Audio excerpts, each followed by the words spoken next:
Oi, pessoal, tudo pronto para revisar receptores ionotrópicos? Essa nossa conversa aqui é para a gente entender esse assunto de uma vez por todas. Vamos passar pelos conceitos essenciais, sabe? É uma revisão perfeita para quem está se preparando para a prova ou só quer mesmo deixar esse conhecimento bem sólido. Olha só o nosso roteiro. A gente vai seguir uma lógica bem clara, passo a passo. Primeiro, o básico do básico. O que são? Depois, como é que eles funcionam, como o canal se abre e o que isso causa na célula. E no final, a gente conecta tudo com a farmacologia, para entender como os medicamentos agem neles. Vamos lá? Certo? Primeiro ponto da nossa lista. O que são esses receptores? Antes da gente começar a falar de fármacos, de efeitos, a gente precisa ter essa base bem firme. Afinal, o que é que define um receptor como ionotrópico? O que essa palavra quer dizer?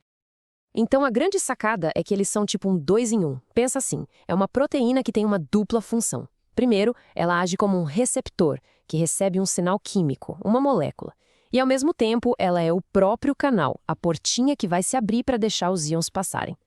Ah, e uma dica de ouro para a prova. Às vezes, aparece o nome canal iônico regulado por ligante. É a mesmíssima coisa, tá? Só um nome diferente para a mesma estrutura. E para visualizar isso, a melhor analogia é a da fechadura e da chave. Pensa comigo. O receptor é a fechadura. A molécula que chega, que a gente chama de ligante, é a chave. E o canal iônico? Bom, ele é o portão que se abre quando a chave certa entra na fechadura. Simples assim, né? E como é que essa fechadura é construída?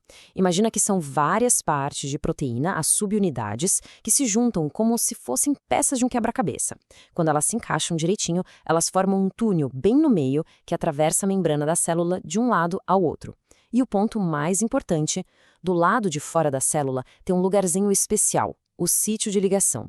É ali que a chave, o nosso ligante, vai se encaixar. Beleza, já entendemos a estrutura. Agora, como é que isso tudo entra em ação? E o que é mais impressionante aqui é a velocidade. É tudo muito, muito rápido.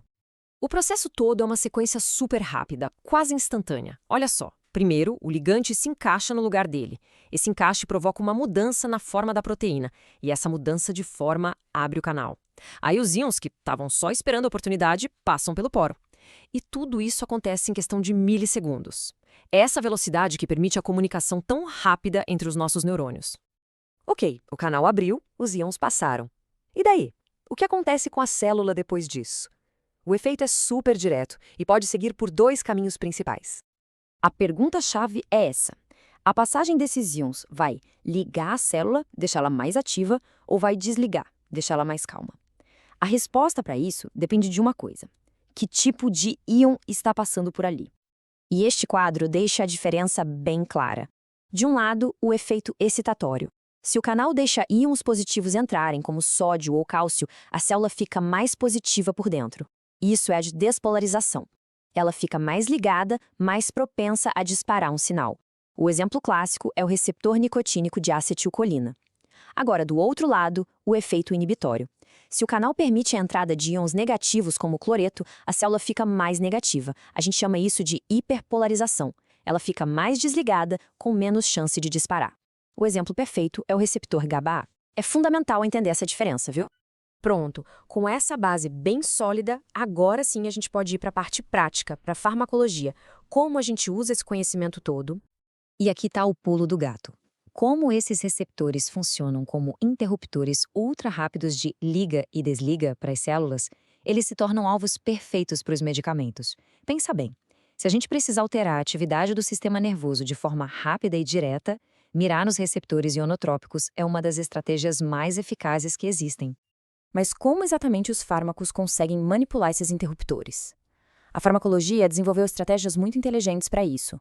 Vamos dar uma olhada nas 4 principais maneiras que os fármacos têm de interagir com esses receptores. As 4 categorias principais são essas: os agonistas, os antagonistas, os moduladores alostéricos e os bloqueadores de canal. Cada classe tem uma estratégia bem diferente para manipular o funcionamento do receptor. E essa tabela é ótima porque organiza tudo. Vamos um por um. Primeiro, o agonista. Pensa nele como uma cópia da chave original. A nicotina, por exemplo. Ele se liga no mesmo lugar do ligante natural e abre o canal. Já o antagonista é como uma chave que entra na fechadura, mas não vira. Ele só ocupa o espaço e, com isso, impede que a chave certa funcione. Ele bloqueia a ação. Depois temos o modulador alostérico positivo. Esse tipo é um ajudante. Ele se liga em um lugar diferente do receptor, não no sítio principal, e o que ele faz? Ele torna mais fácil para a chave original abrir o canal. Os benzodiazepínicos fazem exatamente isso. E por último, o bloqueador de canal. Essa é a tática mais direta. Ele não se importa com a fechadura. Ele simplesmente espera o canal abrir e, pronto, entope o poro, impedindo a passagem dos íons, como se fosse uma rolha.